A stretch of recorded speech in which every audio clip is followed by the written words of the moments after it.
Bonjour, aujourd'hui on s'attaque à une situation que tout acheteur public a déjà rencontrée ou redoute de rencontrer.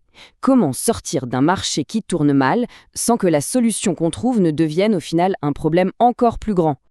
On va partir de cette idée qui est vraiment essentielle. Le problème, ce n'est pas de décider de mettre fin à un contrat. Non. Le gros problème, c'est de le faire n'importe comment. Parce qu'une sortie amicale qui est mal préparée, mal cadrée, eh bien, elle peut coûter beaucoup, beaucoup plus cher qu'un bon vieux contentieux bien assumé. Allez, on plonge dans le vif du sujet.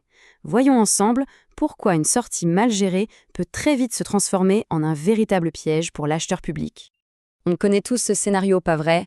En plein milieu de l'exécution, le marché devient ingérable. Les retards s'accumulent, la tension est palpable, on ne se comprend plus, bref, la relation contractuelle est complètement à bout de souffle.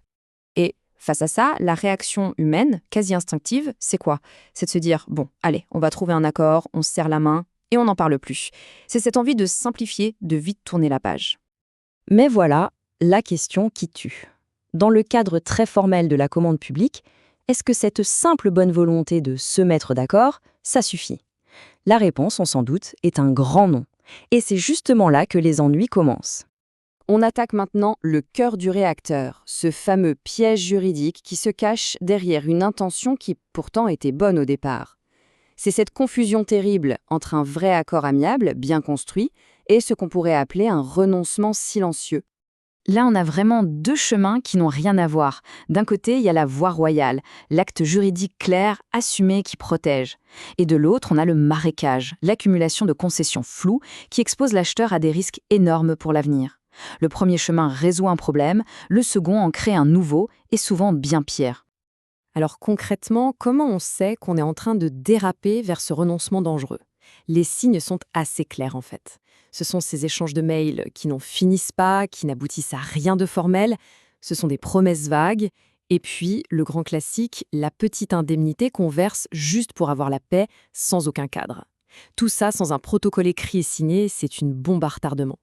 Donc, le point à retenir, c'est ça. Une sortie amiable, en soi, n'est pas du tout un signe de faiblesse. C'est la manière de faire qui change tout.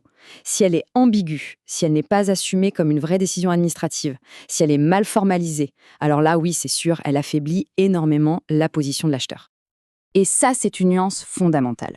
Le droit de la commande publique n'a jamais dit qu'il était interdit de mettre fin à un marché. Jamais. Ce qu'il exige, par contre, c'est de la rigueur. La décision doit être claire, on doit pouvoir la tracer et elle doit être cohérente juridiquement. Bon, d'accord, mais alors, comment on fait en pratique? On passe à la méthode. Il y a une approche très simple en 3 étapes, comme 3 verrous à enclencher pour que la sortie soit totalement sécurisée. Les voici, ces 3 verrous. Premier point, qualifier l'action, savoir précisément ce qu'on est en train de faire. Deuxième point, séparer le geste du droit. Gérer une situation difficile, ça ne veut pas dire qu'on admet une faute. Et enfin, troisième point, on verrouille le tout dans un protocole en béton. Regardons ça de plus près. Premier verrou, donc, la qualification. De quoi parle-t-on? Est-ce une résiliation amiable, une transaction, un accord de sortie? Il faut mettre un nom sur l'acte. Parce que la règle d'or, c'est que si ce n'est pas clair dans la tête de l'acheteur, ça ne le sera jamais, au grand jamais, pour un juge. Deuxième verrou, la posture. Il est hors de question que l'accord ressemble à un aveu de culpabilité. Sortir d'un marché, ce n'est pas reconnaître une faute. L'accord doit donc être rédigé en termes de gestion, de bonne administration, d'opportunité. Jamais, au grand jamais, en termes de culpabilité. Et on termine avec le troisième et dernier verrou, peut-être le plus important de tous. Tout, absolument tout, doit être écrit noir sur blanc dans un protocole, daté et signé par tout le monde. Et ce protocole doit contenir la clause essentielle. La renonciation mutuelle définitive à tout recours futur sur ce marché. C'est la clé de la tranquillité. Ok, mais que faire si un accord comme ça, bien sécurisé, n'est tout simplement pas possible? Est-ce qu'on doit continuer à subir un marché qui ne marche pas? La réponse est non. Il y a une autre voie, celle de la décision, plutôt que de la soumission. Petit conseil tiré de l'expérience du terrain. Ce qui met vraiment un acheteur en danger, ce n'est jamais la décision en elle-même, même si elle est dure à prendre. C'est l'hésitation, c'est l'incertitude, c'est le flou qui entoure la non-décision. Un acte clair de résiliation unilatérale, bien motivé et souvent bien plus protecteur qu'un accord amiable mal ficelé. Alors, la question se pose, forcément. Si la négociation s'enlise, si l'entreprise en face est de mauvaise foi, ou si on sent qu'on n'arrivera pas à un accord sécurisé, on fait quoi? Eh bien, il y a un plan B. Et ce plan B, ce sont des décisions fortes, claires et assumées. Ça peut être une résiliation unilatérale, pour faute ou pour un autre motif.